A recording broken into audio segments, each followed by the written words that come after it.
Hello students. तो आज एक नया टॉपिक लेकर आए हैं। पहला वाला टॉपिक आई होप आप सभी को अच्छा लगा होगा। बहुत सारे बच्चों ने बहुत सारे सजेशंस भेजे थे, अच्छा लगा मुझे, और धीरे धीरे कोशिश करेंगे आपके उन्हीं सभी सजेशंस के थ्रू हम इम्प्रूव कर पाए। तो शुरू करते हैं। कल मैंने एक फिजियो के लिए इम्पोर्टेंट टॉपिक डिस्कस किया था, पिट्यूटरी ग्लैंड, और आज हम एक एना के पॉइंट ऑफ व्यू से इम्पोर्टेंट टॉपिक डिस्कस करेंगे, पेनक्रियाज। ठीक है। पेनक्रियाज काफी इम्पोर्टेंट है, कई बार एग्जाम्स में पूछा जाता है। तो बात करते हैं पेनक्रियाज की। आज भी जो जो आपको इश्यूज लगते हैं वो सारी चीजें आप डिस्कस करें, और अ, दूसरा कुछ क्वेरीज जो भी होती हैं आप पूछ सकते हो, व्हाट्सएप कर सकते हो मुझे। ठीक है। और भी जो चीजें हैं, जो भी आपके सजेशंस हैं, वो सभी मुझसे शेयर करेंगे, मुझे अच्छा लगेगा। तो शुरू करते हैं पेनक्रियाज। ठीक। पेनक्रियाज क्या है? एक मिक्स्ड ग्लैंड या ड्यूअल ग्लैंड। ड्यूअल मतलब जो दो तरह की सिक्रेशन करती है। ठीक है। दो तरह की ग्लैंड क्या करती है? सिक्रेशन। ठीक है। तो ये दो तरह की सिक्रेशन करती है, एंडोक्राइन और एक्सोक्राइन। ठीक। इसके बारे में हम डिटेल में बात करेंगे जब इसके फंक्शंस को डिस्कस करेंगे, क्या है एक्सोक्राइन, क्या है एंडोक्राइन। तो अभी सबसे पहले फर्स्ट हेडिंग किसी भी चीज में जो जब भी आप कोई ऑर्गन पढ़ेंगे तो इसी सीरियल में पढ़ना है जिस सीरियल में मैं पढ़ा रही हूँ, और इसी सीरियल में एग्जाम्स में लिखना है, तो आपको मार्क्स बहुत अच्छे मिलेंगे। हर एक पॉइंट को आपको टच करना है, जिससे कि जो हेडिंग्स हैं, भले ही उनमें डाटा आप स्पेसिफिक रखें, बट हेडिंग सारी होनी चाहिए। ठीक है। तो फर्स्ट हेडिंग हम जो डिस्कस कर रहे हैं वो है इंट्रो। इंट्रो मैंने बताया कि पैनक्रियास क्या है, एक मिक्स्ड ग्लैंड या ड्यूअल ग्लैंड है in which is located in abdomen. ठीक है। अब फंक्शंस मैंने बताए, दोनों तरह के फंक्शन करता है, एंडोक्राइन और एक्सोक्राइन। ठीक। ये इसका इंट्रो हो गया। सेकंड हम बात करते हैं इसकी लोकेशन की। लोकेशन बोल सकते हैं एंड ग्रॉस एनाटॉमी। ठीक है, दोनों बात करेंगे। लोकेशन क्या है? ये एक रेट्रोपेरिटोनियल ऑर्गन। ठीक है, retroperitoneal organ behind the stomach. Retroperitoneal क्या होता है? रेट्रोपेरिटोनियल, पेरिटोनियम एक कवरिंग होती है जो एब्डोमेन के सारे ऑर्गन्स को अपने अंदर कलेक्ट कर लेती है। रेट्रोपेरिटोनियल मतलब जस्ट पेरिटोनियम के पीछे। ठीक है। तो पेरिटोनियम के जस्ट पीछे स्थित है। ठीक है। उसके बाद डिस्कस करते हैं कि पार्ट कौन कौन से हैं इसके। तो पार्ट है, चार पार्ट बताएं, head, neck, body and tail. ठीक है। Head, neck, body and tail. अब बात कर लेते हैं। जो इसका हेड है वो डिओडिनम के, डिओडिनम पता है ना, स्मॉल इंटेस्टाइन का पार्ट है। तो डिओडिनम के कर्व में, ठीक है, कर्व ऑफ डिओडिनम में सिचुएट होता है इसका हेड। ठीक है, लाई करता है। उसके बाद बॉडी स्टमक के पीछे होती है, और इसकी जो टेल होती है वो स्प्लीन के पास होती है। ठीक है, नियर बाई स्प्लीन। ठीक है। उसके बाद अगला टॉपिक जो हम डिस्कस करते हैं, फर्स्ट हमने डिस्कस किया इंट्रो, सेकंड हमने डिस्कस कर ली लोकेशन। लोकेशन के बाद हमने इसकी ग्रॉस एनाटॉमी डिस्कस की कि इसका हेड कहाँ है, इसकी बॉडी कहाँ है, इसका टेल कहाँ है, ये सब हमने डिस्कस किया। उसके बाद नेक्स्ट पॉइंट आता है हिस्टोलॉजी। ठीक है, कैसे बना है? हिस्टोलॉजी क्या है? इसका जो एक्सोक्राइन पार्ट होता है वो एसिनर सेल्स से बनता है। ACINAR, एसिनर सेल्स से बनता है। एसिनर सेल्स क्या करती हैं? सिक्रीट करती हैं डाइजेस्टिव एंजाइम्स को।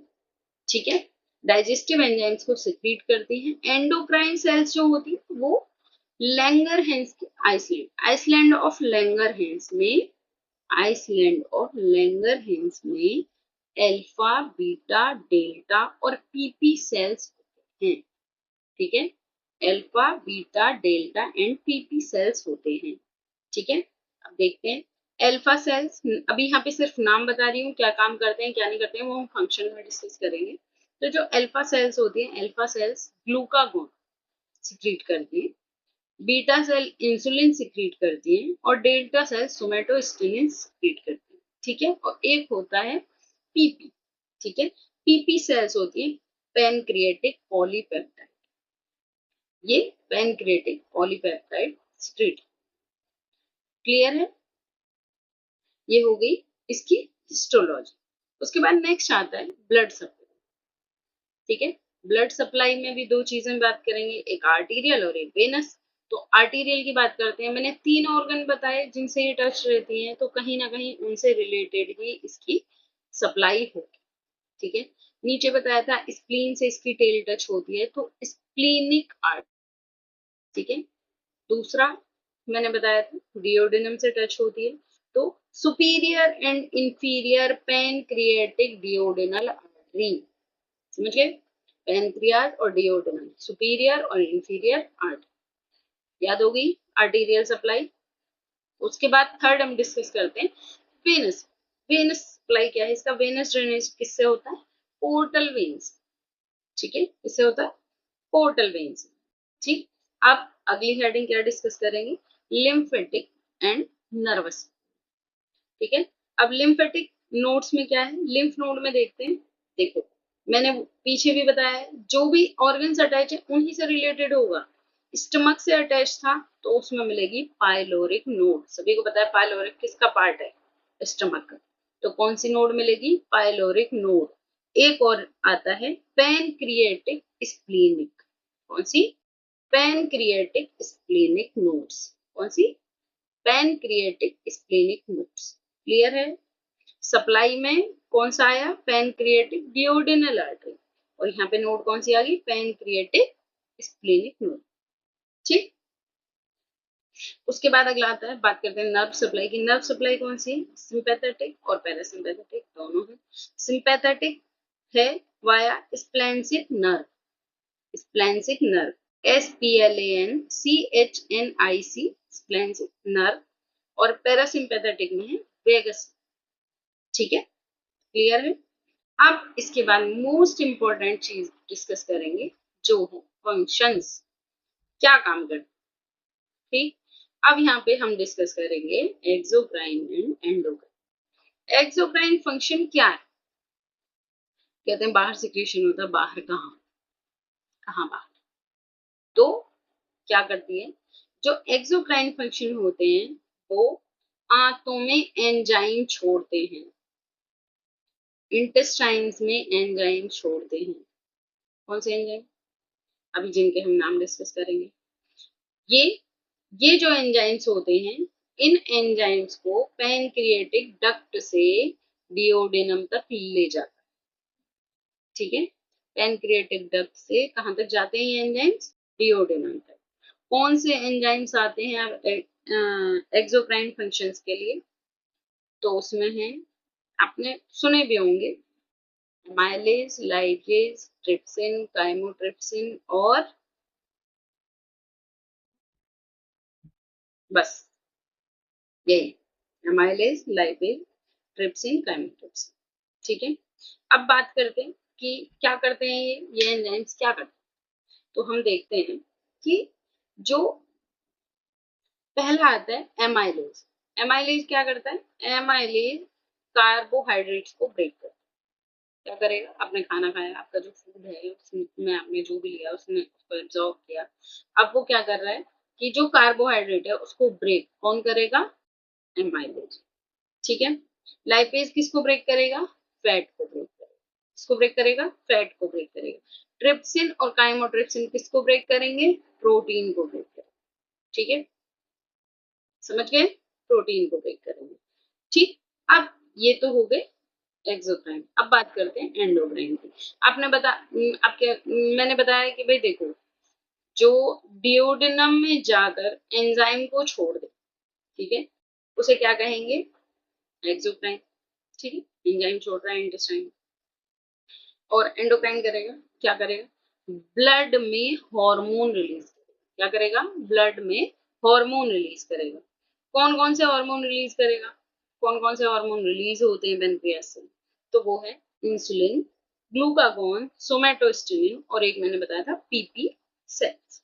ठीक है, पीपी सेल्स से का क्या काम है अभी हम डिस्कस करेंगे। ठीक है, तो ये जो एंजाइम्स है ये किन किन सेल्स से रिलीज होते हैं वो बात करते हैं। तो इसमें 4 तरह की सेल्स होती है, ठीक है, 4 तरह की सेल है। पहला alpha cell, alpha cell secrete करती है ग्लूकागोन। क्या सिक्रीट करती है? ग्लूकागोन, ठीक है। Beta cell, beta cell secrete करती है इंसुलिन, ठीक। इनके वर्क भी हम अभी डिस्कस करेंगे, लेकिन अभी बीटा सेल क्या करती है? इंसुलिन डिस्कस करती है। तीसरा पॉइंट आता है डेल्टा सेल, डेल्टा सेल क्या सिक्रीट करती है? सोमैटोस्टिन, क्या करती है? सोमैटोस्टिन। और पीपी सेल्स, पीपी सेल्स क्या करती है? पैनक्रिएटिक पॉलीपेप्टाइड, ठीक है, पैनक्रिएटिक पॉलीपेप्टाइड रिलीज करती है। अब बात करते हैं कि पहला हमने पढ़ा अल्फा सेल से ग्लूकागोन, ग्लूकागोन क्या करेगा? इन ग्लूकोज का जो लेवल है वो मतलब ब्लड शुगर को वो बढ़ाए, ठीक है, ब्लड शुगर को बढ़ाए, ठीक। इंसुलिन सभी को पता है क्या करता है? ब्लड शुगर को कम करता है, ठीक है, ब्लड शुगर को कम करने का कार्य करेगा, ठीक। उसके बाद अगला आता है डेल्टा सेल, डेल्टा सेल क्या करेगी? सोमैटोस्टेनिन रिलीज करेगी। ये क्या काम करेगी? ये क्या, ये डिसाइड करेगी कि कब उसको शुगर को बढ़ाना है और कब उसको कम करना है, ठीक है। ये चीजें कौन डिसाइड करता है? डेल्टा सेल्स डिसाइड करती हैं कि कब अल्फा सेल्स को वर्क पे लगाना है और कब बीटा सेल्स को वर्क पे लगाना है, ठीक है। और जो पीपी सेल्स होती हैं, पैनक्रिएटिक पॉलीपेप्टाइड सेल्स, वो क्या करती है? वो डाइजेशन को रेगुलेट करेंगे। किसको रेगुलेट करेंगे? डाइजेशन को रेगुलेट करेंगे। समझ गए? ये हो गए इसके फंक्शन, ठीक। अब इसके बाद अगली बात करते हैं, कुछ अप्लाइड स्टडीज देखते, ठीक है। अप्लाइड स्टडीज लिखो मत लिखो एग्जाम में, अगर लिखते हो तो अच्छे मार्क्स मिलते हैं, बट अप्लाइड स्टडी आपको प्रैक्टिस में आगे बहुत वर्क देती है, तो आपको पता होना चाहिए। हर जब भी कोई ऑर्गन पढ़ते हो तो थोड़ा बहुत उसका अप्लाइड स्टडी आपको करना चाहिए, ठीक है। तो अप्लाइड एनाटॉमी ऑफ पैनक्रियाज में फर्स्ट आता है पैनक्रिएटाइटिस। पैनक्रिएटाइटिस सभी को पता है, पैनक्रिएटाइटिस में क्या आएगा? इन्फ्लेमेशन ऑफ पैनक्रियाज, ठीक है। इन्फ्लेमेशन ऑफ पैनक्रियाज कितने टाइप का होता है? 2, एक्यूट और क्रोनिक। एक्यूट मतलब सडन ऑनसेट हुआ और बहुत सीवियर पेन, ठीक है। और क्रोनिक में क्या होगा? लॉन्ग टर्म से वो इन्फ्लेमेशन चला हुआ, ठीक है। अब देख लेते हैं इसके कॉज क्या क्या हो सकते हैं। इसके कॉज हो सकते हैं बहुत ज्यादा अल्कोहल लेते हैं, कोई ट्रॉमा हो जाए, कोई इन्फेक्शन हो जाए, कोई सर्टेन ड्रग से हो सकता है, और एक गॉल ब्लैडर स्टोन से भी हो सकता है, ठीक है।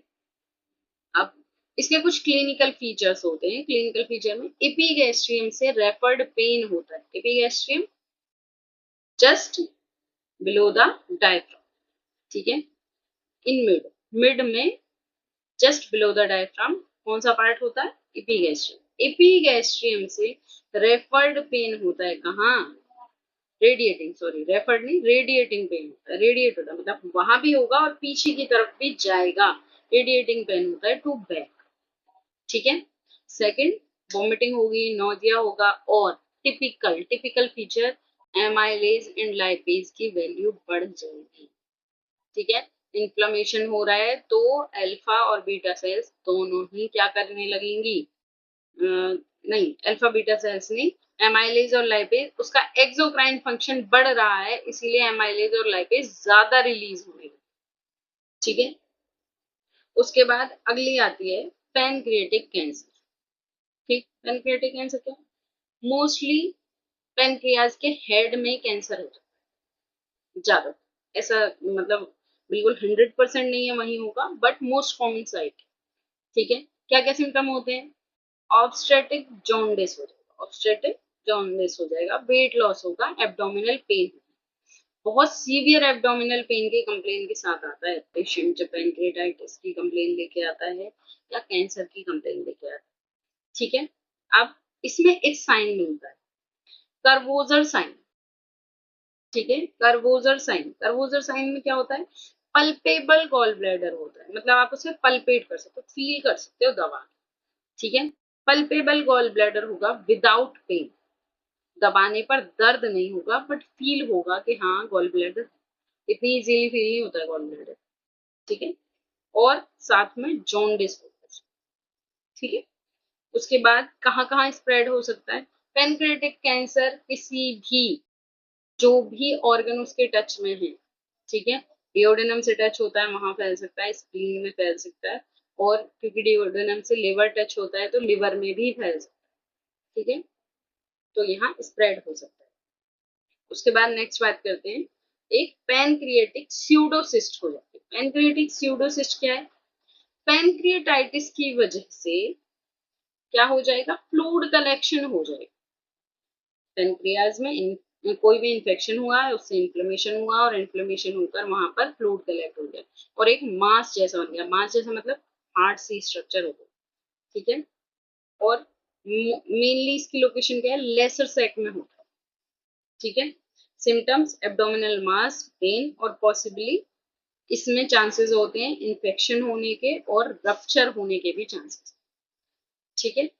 उसके बाद मोस्ट कॉमन डिजीज जो इस टाइम पे रिसेंटली बहुत ज्यादा फैली हुई है, डायबिटीज मेलाइटस, वो भी इसी की वजह से, ठीक है। आइसलैंड ऑफ लैंगरहैंस से जो बीटा सेल्स होती हैं मेनली क्या सिक्रीट करती हैं? इंसुलिन, ठीक। जब वो कम सिक्रीट करें या बिल्कुल सिक्रीट ना करें तो उस कंडीशन में डायबिटीज मेलाइटिस की कंडीशन आती है। ये दो टाइप का होता है। पहला, अगर आपको ऑटो इम्यून डिजीज की वजह से बीटा सेल्स कम काम कर रहे हैं, ठीक है, इंसुलिन बन ही कम रहा है। और सेकंड, जब इंसुलिन रेजिस्ट हो जाता है, मतलब बन तो रहा है बट वो काम नहीं कर रहा है, ठीक है। दो टाइप का होता है और इसमें ट्रिपल पी वर्क करता है सिम्टम्स में, पॉलीफेजिया, पॉलीडिक्सिया, पॉलीयूरिया, ठीक है। पॉलीयूरिया बहुत ज्यादा यूरिन आना, पॉलीडिक्सिया बहुत प्यास लगना और पॉलीफेजिया बहुत भूख लगना, ठीक है, बार बार, समझ गए। उसके बाद अगला आता है, ये सारी चीजें हमने पढ़ ली। उसके बाद इसमें एक सर्जरी होती है जिसको बोलते हैं Vipul surgery. Vipul surgery, Vipul surgery में क्या करते हैं, मतलब ये उस पैनक्रिएटिक कैंसर के लिए जो सर्जरी की जाती है उसका नाम है विपल सर्जरी, जिसमें जो भी इन्फेक्टेड पार्ट है, ठीक है, पैनक्रिएटिक है, डिओडेनम एंड स्टमक, जिस भी पार्ट में कैंसर है उसको निकाल दो, ठीक है, जिसको क्या बोलते हैं? विपल सर्जरी, ठीक। क्लियर है सभी को? अब इसका डायग्नोसिस कैसे करेंगे?